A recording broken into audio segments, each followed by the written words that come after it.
like sections of maybe 6 hours at a time. That's a lot of time to be physically close to someone and hurting them. So we get kind of close, you know. The style of work I do is all black and gray. I really enjoy mixing styles. So most of my tattoos will have some kind of realism element. I also do. I like to mix in little weird Easter eggy stuff for people, like little funky patterns.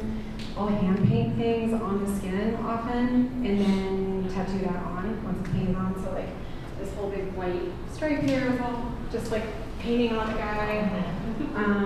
These elements on the edges here are painted on.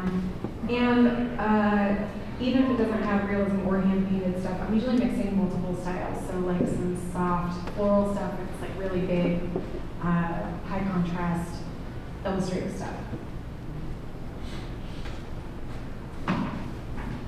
What characterizes my work? It's black and gray, it's bold and readable. Like I like to say, I think my tattoos are good if you can tell what they are from across the street, or at least tell it's a good tattoo from across the street.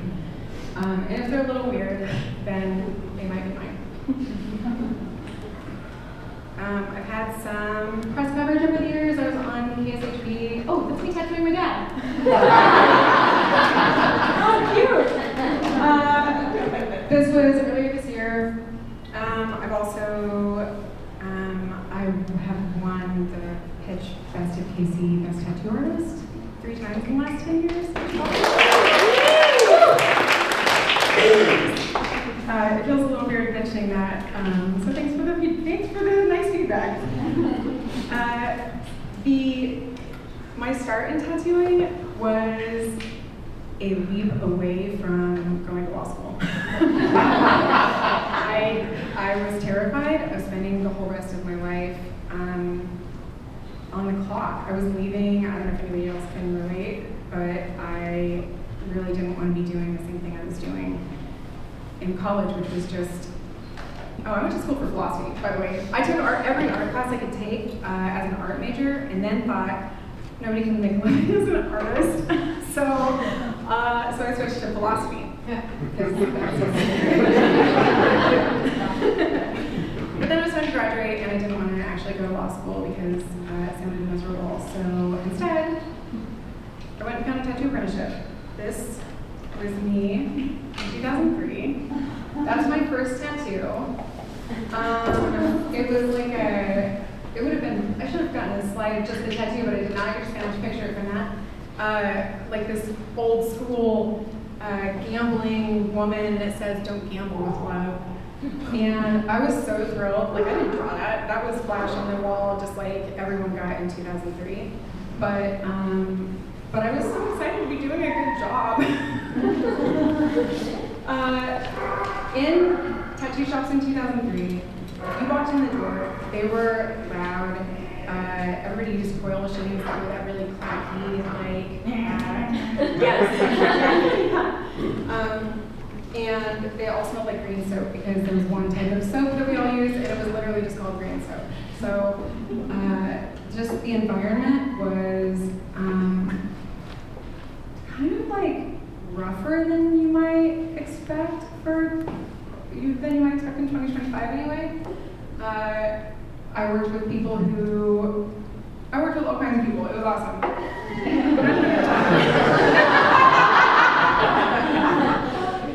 This is the kind of work I was doing in 2003.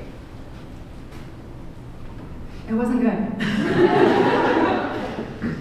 But when you're first starting anything, you don't know what you're doing, and every single thing you do is learning, and learning what things went well, what didn't, and kind of making adjustments for the next time you do it. So, this was my first black and gray tattoo I ever did, and you can tell the skin looks pretty unhappy right there. That's not what it's supposed to look like exactly. But then the guy came back, and I got to see it healed, and it's like, oh, okay. It wasn't a total wreck. I mean, it's still like that tattoo, but it's like, but everything is hard because you do a line, like pull a tattoo line, and it's either pretty or it's not. And if it's not, then that's just how it lives forever.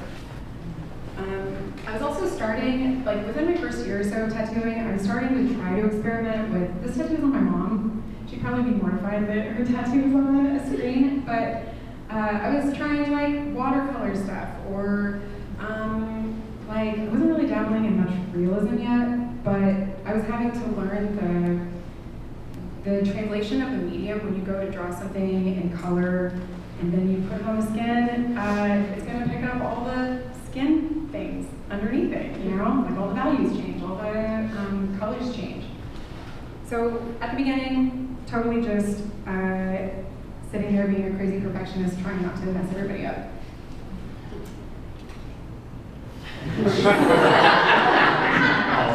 But even as it got better, this is the kind of stuff I was being asked to do because it's 2003. So I remember I was tattooing this guy's butt, and I'm like getting it ready and prepping it. So like to prep skin for tattooing, you have to shave it. So I'm shaving a guy's butt, and I'm just thinking like, I walked across the stage getting my college degree, like, you know. I don't know, 3 months ago or whatever, and now I'm shaving butts. Okay. That seems like a loud move. And, you know, people would walk in and ask for whatever was on the wall. Because in 2003, tattoo shops were just filled with tattoo flash.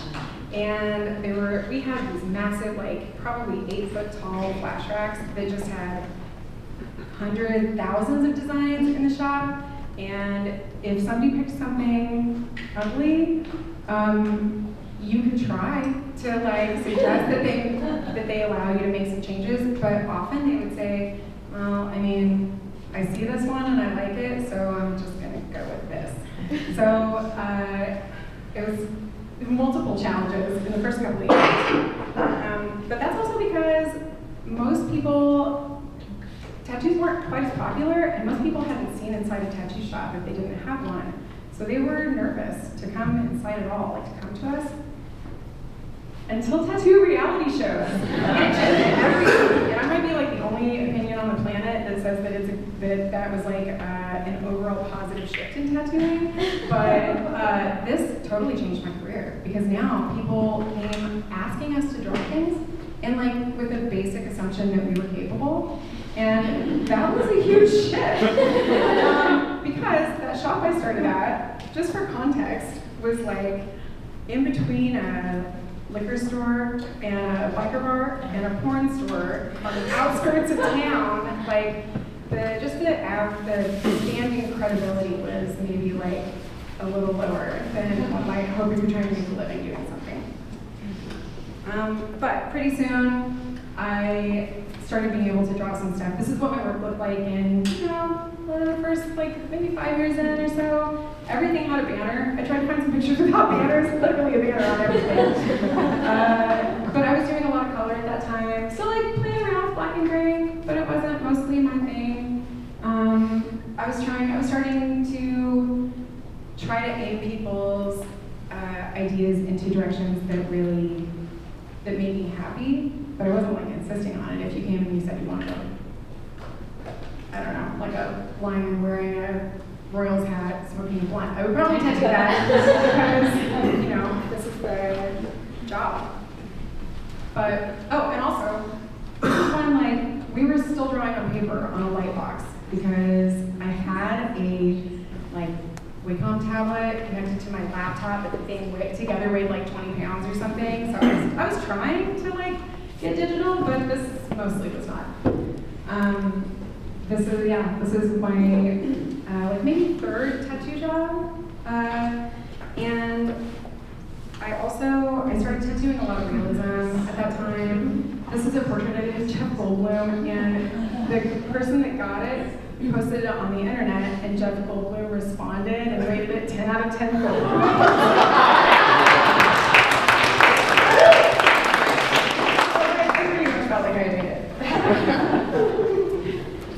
But then my life kind of fell apart for a while. Not for a while, like for a hot second. But my marriage ended, and deeply depressed, and I was coming to work. I was, feeding my kids. I had babies by this point. I had 2-year-old twins at home.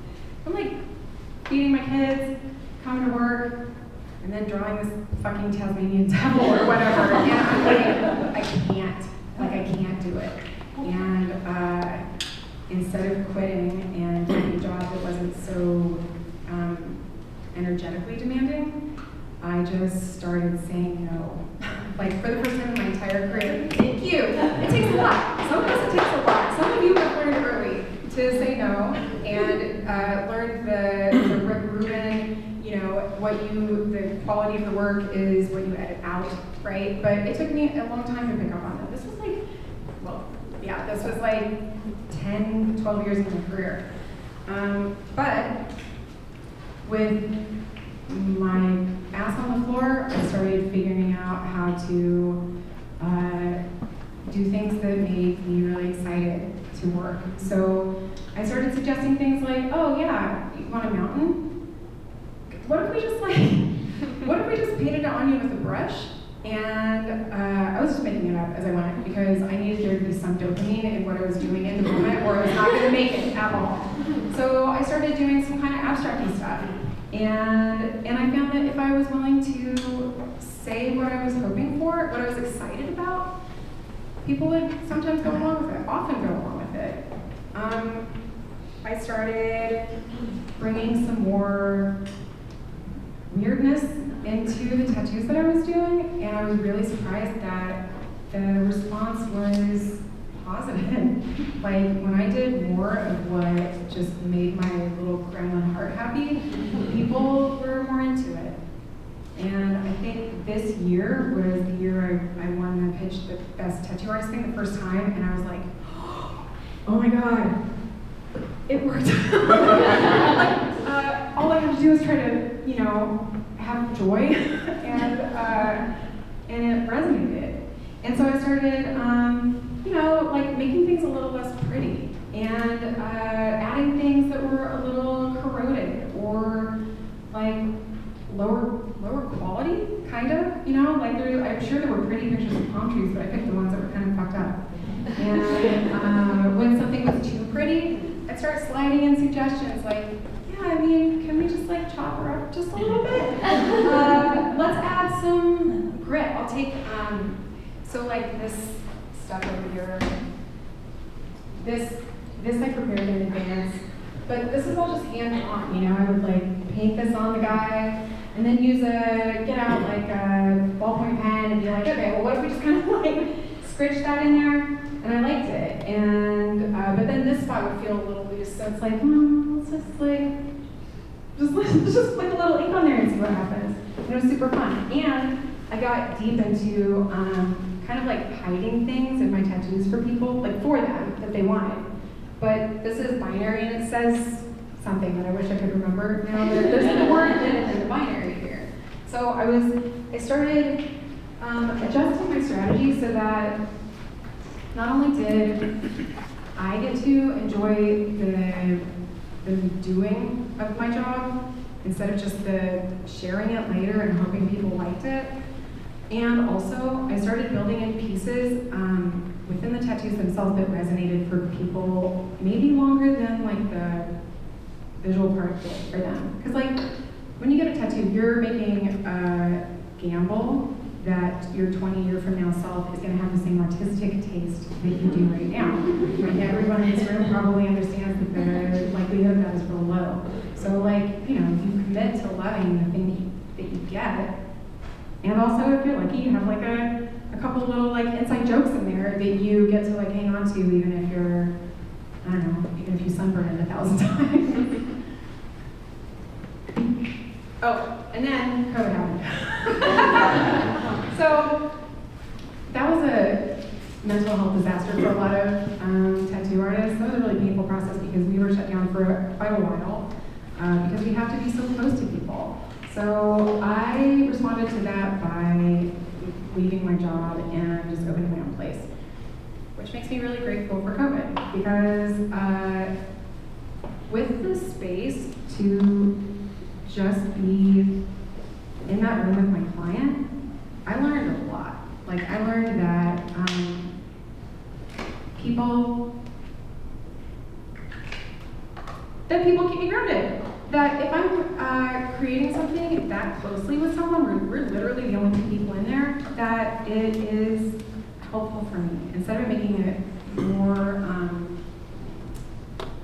stressful, it reduced the stress because I knew that they were there, like, experiencing it with me.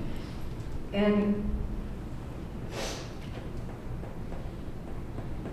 yeah, I also was struggling at this time though because I was in there alone, the times when my client wasn't in there, you have to be on all the time. If you're working with a client for hire all the time, like that's really stressful work. So decided I wanted to try to bring some people along with me. And so I hired an apprentice. This is my apprentice Riley. She's off doing her own thing now, but she did her first tattoo on me. So we're just like palling around in this tiny little space. It was like 400 square feet. It was really small for 2 people. So I started looking for more space. And I found this little cutie unmarked alley door and painted a broken heart on it and restarted. This is what our current space looked like when I got it. And then I did everything myself. Like, that's me sewing. That's me on the floor of the studio sewing a giant curtain because we didn't have like a work table, and I wanted to do every single thing myself. And like, it was dark all the time because I was coming in after work every day to build this place out. So I would like go get a pizza and then come in and saw the boards for the staircase or whatever. It was awesome, and also I only saw it ever at night. So then it's time to open, and I'm like, oh my god, our place, it looks good during the day. I made us like, I built a space that suited me from everything I had learned. You know, like there's the kind of pain of having all these people around you when you're at a really busy walk-in shop, and so you like, and COVID is crazy, so you like, okay, get away from that and go find your own space. And then there's like, okay, after a while it's like pretty solitary, and that didn't feel good either. So this was like, okay, I want to make a space, a really nice space for us to talk to our clients so that they feel comfortable enough being honest about what they want. It's not easy to be vulnerable even just when you're telling somebody what you want permanently. And then I built us some swings because it's a nervous system decompression thing, you know? Like you come in and you're like fired up from whatever happened before you got there. Maybe you need a little swing.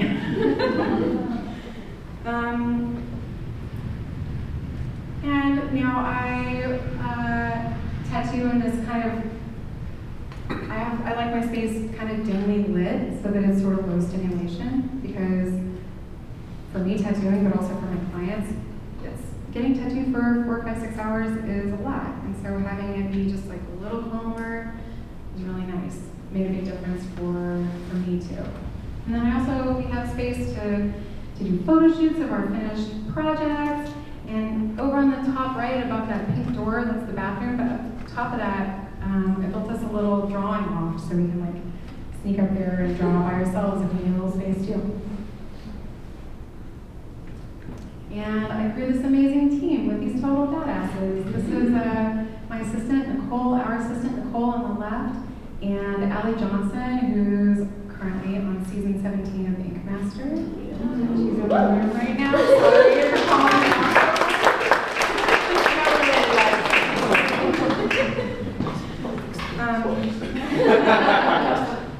It's really amazing to be surrounded by people who are willing to go big with me. Do you know what I mean? Like willing to go big on her own, willing to go, I don't know, like to be visible is challenging on its own. So this is going to just show you kind of how I design with my client. And my process now is to sit next to someone. Once I accept a project on, I sit with my client and just draw with them for a couple of hours. And I'll try like a lot of stuff. This one came together really she knew what she wanted. So it makes it easier when they know what they want, but this is what the design process looks like while I'm sitting there with them. And it's fun to I kind of treat myself like I'm their cook, but I'm letting them taste it as they go. So they're seeing my iPad here and there, and I'm adjusting it. And by the time we're done, we end up with a design that then I'll take and translate back into a finished piece, and then we'll tattoo it. And most of the projects I'm doing are still, they're really big. So it's a long process to do that. They're really fun. Like, it gives me the space to get really weird with it. This is my client Shannon. I've tattooed her several times. She invited me out to her farm, so I take my kids out there to go look at bees and forage and stuff. It's really cute. But she came to me and said that she didn't really know what she wanted, and she's like, I should have waited. I shouldn't have scheduled this. I don't even know what I want. So we just talked through and ended up with the idea to take all these wildflowers that she's growing. She's a pharmacist, but her real passion is growing flowers. And so we took all these flowers, and she would bring an armload with her every time she came to her appointments. And I painted the dye on the flowers themselves and then just pressed them on her leg. And it meant that we only got one shot at it because we needed flowers to do it. And it also meant that whatever we started that day was going to be the only part of that moment that we captured, because they were blooming right then. And if we didn't have time to get it done, then they weren't going to come back around until the next year and we could jump to the project. So it was really fun it's fun to get to experiment with friends, and people, when you work the way I work, people become friends, and then you just pal around with these. But it's also a process of accommodating pain too. Because, like I said, this is hours and hours of someone sitting with needles in their skin, and it's been part of my process to, in the beginning, right, I was just kind of asking people, are you okay? And they'd say yes or no. Usually yes, though. And so I'm just kind of gauging, how okay are you? To know whether it was time to stop. But now, I think about it more like a scale of spicy, because I don't know what your pain tolerance is. You might not know what your pain tolerance is, but I know that for me, I can handle. I could probably handle Diablo, honestly, but I can handle a little bit of really spicy food for a very short time. I can handle medium probably forever. So I try to work with people that way too, so that they can have part of the process, and so that instead of looking to find out where the breaking point is and then stopping, I'm looking for how we can keep the entire process in their range so that we can keep going, which has honestly been the whole, if I had to name one growth path for me over 22 years, it's that, because growing is really spicy, you know what I mean? It's uncomfortable every time you make a leap, always. And it doesn't feel good. So you have to gauge whether the amount of growth that you're doing is, whether the amount of pain you're enduring is going to be tolerable. And I still really love tattooing, and I tattoo 4 days a week. So it's important to me that I keep doing this job in a way that's sustainable for me. And also, it's scary, but I think what's next for me is tattooing maybe 1 day fewer a week and trying to grow my team even bigger. That's scary to me. I don't actually like change at all, so I think it's scary. But that's what's next. And I already said the punchline, which is that growing is spicy. You should just expect it, it's just part of the thing.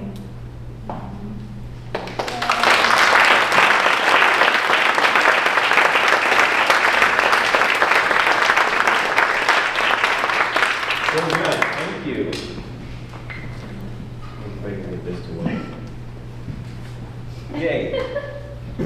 Q&A time.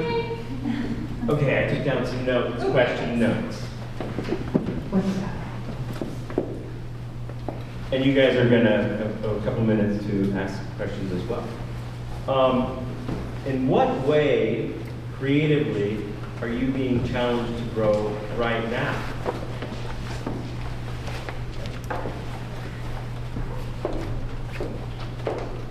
Okay, well, I've discovered in my process, so like I take a big batch of submissions to keep it from being like a constant inflow of requests for work. I do a lot of work all at once. I like take on a lot of work all at once, that then like lasts me for a year-ish. And what I've discovered over the years is that I'm way more successful at that if I say really clearly what I want. Like, for example, like what kinds of projects I want. So not, if I say I want to do large scale, black and gray, mixed style, stuff, that doesn't really, it's not as specific as you might think when you're considering getting a tattoo. I need to be able to say things like, I want to do either specific things like, I want to tattoo snakes and mushrooms. I do also. I want to tattoo woodsy stuff. Or I want to tattoo across multiple parts of the body, which is also true, because it lights me up.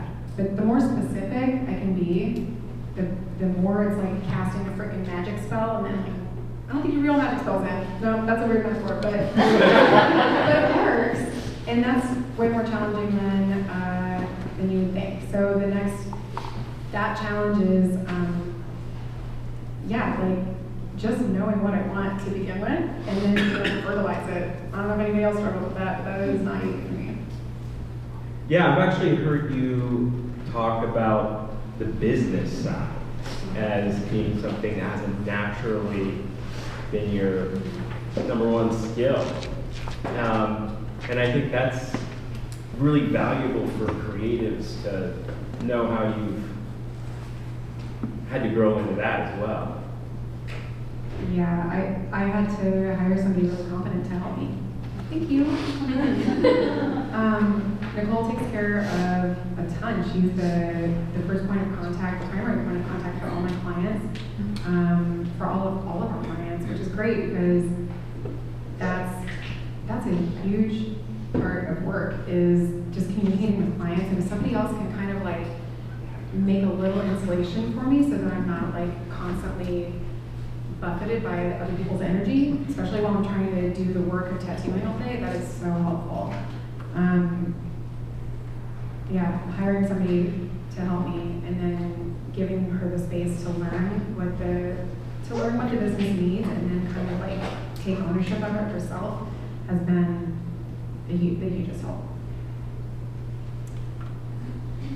Have you ever felt like just entirely switching to something else after you've gotten going in your career? Every single time I pick up a hobby. Yes. I just learned to weld last week at Hammerspace, and now I'm like, well, maybe when I get a real job, it'll be welding. Like I thought that the whole time because I thought I was going to postpone law school for like a year or two and go tattoo. But then it stayed fun, and then it got more challenging, which stayed more fun. And so now I just kept doing it. So no is the real answer, because it stayed really challenging, and the people I get to work with just get cooler and cooler. But I'm not about being older. I mean, like, that would be really fun. I'm into it. Okay, so besides welding, you checked that off the list. What's something creative that you've always wanted to do that you haven't done yet? Okay, well, the first thing that came to mind was Bill to bring me an art cart, but that's welding, so I don't know. Well, I haven't gotten good at painting, and I really love it. I love oil painting, so that's probably what I should put a little energy into next. Nice. Yeah. Okay, any questions from the crowd? Shout it out. So that last question kind of dovetailed into what I was thinking. When you were flashing through, first of all, amazing work and story. But I think your current studio had a pretty massive sight wall. Yeah. And I'm curious, like, are you into the photography video world? Because like it seems almost overkill to like, not in a bad way. It's like impressive, just the fact that you built a sight wall. That's because I didn't build it. It is impressive and overkill, 100%. When I walked into that space, it was a photography studio. Yeah. And so I just kept it because you can't get rid of that. Who would get rid of that? And I don't need the square footage yet for tattoo space because, like I said, we're slowly growing a dream team here. So, but at the moment, it's just really nice to have it for us. So I do a photo shoot at the end of every tattoo project. I just kind of like make it a party, and it's really fun. But it is total overkill for that. I think it's like a 15 by 15 foot site. It's giant. Yeah, it's huge. Yeah. It's awesome. Thanks. Yeah, I love it. Don't need it, but I love it. Do you ever start a piece or commit to a piece and then think, oh God, no, this isn't going to work? And how do you handle that with a client? Well, I don't handle it with the client. I handle it privately to myself. A nice freak out silently. I would say that I'm interested in two parts of that, right? Because yeah, sometimes I get in my own head and I'm like, it's not that I think the project won't work, it's like suddenly I'm convinced I'm ruining it. And it took probably 2 years of doing portraits to like just, I didn't ever get over it. I just accepted the fact that it would feel like I was going to fail every single time, that was part of the process. And so I still find that coming up sometimes, and I just kind of like, don't really even have to clock it anymore. I just like, it's easier to work through that. But yeah, sometimes I'm actually really bad at spatial reasoning, the kind of spatial reasoning that would help me, for example, know what goes on the underside of the arm, or the arm, like what goes under here when you've like designed all this really beautifully, So yeah, like about, I don't know, a certain percentage of the time, I do get in the middle of the project and I'm like, oh, that's presenting some unforeseen challenges. But my therapist taught me to just be honest about just be honest with my client about my anxiety. And so what I do now is say, whew, okay, we're back here. This is spicy, dude. Like for me, spicy for me. Are you cool just hanging with me for a little bit while I work this out? Like we're gonna do some figuring out. And then I just ask them, like, I don't ever show a client what things that I don't like. So if I try something, if I try to fix the thing and I don't like the solution, then they're still just like looking at their phone or whatever, still in freak out. And I just like, wait until something looks better, like something looks not just better, but good, until I feel myself relax a little bit and I'm like, that's the direction. And then lean a little farther into that. And then like, when I feel myself relax a little more, like, okay, that's the move, that's the direction. All right, here we go, and then back. Yeah, when it's permanent, it is freaking terrifying. And yet, you can't know everything when you start something. So things do go wrong sometimes. But some tattoos have little cute mistakes in them that we just turn into something else. It happens. And we started a little late today to give people some time to show up through the rain, but if you need to leave, we won't take it personally. We will take it a little personally, but it's okay. We'll get over it. Can you explain how long your wait list is and what your submissions are? And what your submissions are? Thanks. Big fan, by the way. Sorry. Thank you. Thanks. I'm opening my books back up in a couple of weeks, actually. As soon as I can figure out what I want. So, the wait list, it's not a standard wait list because the way I take submissions is I decide what I want to do. I open up this form that asks a lot of questions about like trying to get not only an idea of what imagery they're thinking of, but more importantly even, like they want it to feel like. Like, is this supposed to be like a sad memorial, or is this like a celebration? You know? So I get a feel for all that, and then the last time I did it that way, I got about 400 submissions for 20 open spots. So even though there's not an actual wait list, I have had clients who have ended up in my chair tell me that they waited 4 or 5 years of submitting and refining their submission and going through the process of hearing no multiple times, which is like deeply honoring and the most crazy FOMO you've ever considered. Because like, I could do a good job. I would enjoy a lot of the submissions that come in. So choosing which ones are the ones that I actually like give a year to is really hard. Does that answer your question, though? Yeah. This is a little more on like the business aspect of your creative business. Like when you transition from like working for someone to like working for yourself, like did you have like knowledge of starting a business, or like did you find like information, or like where do you start from entering that change? Well, okay, I took the Kaufman Fast Track program, and it was rad. It was really good. They have a ton of resources. But I took that program about like 7 years before I actually pulled the trigger. So I had forgotten everything. So how I did it and how I think a person should do it are probably different. But even though it's a stressful way to do it, I'm a big proponent of just dive in, sign a lease, make a jump, because it's so scary for me anyway to make the leap in the first place. I have an easier time just figuring it out than I do trying to know how to do something. One or two more. I think I saw a hand in the back. Oh no. Okay. Yeah. So yeah, again, amazing story. Thank you so much for sharing. I wanted to have you expand a little bit more on this concept of fear, because I think when we, tend to think about old school tattooing, it's like the way you're describing it, gritty and like edgy, and there's a level of like fear there, right?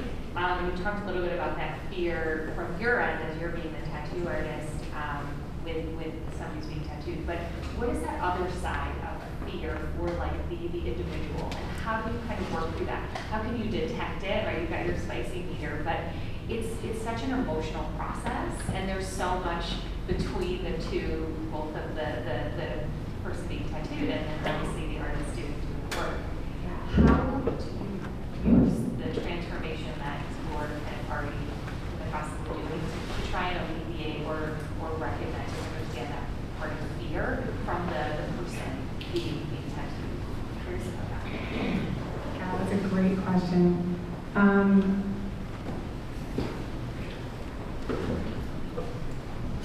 When we're afraid, we are much less aware of our bodily needs. So I try to take care of people's bodies. Partly, I offer them food and beverages. I make sure that they aren't wearing their wet coat still.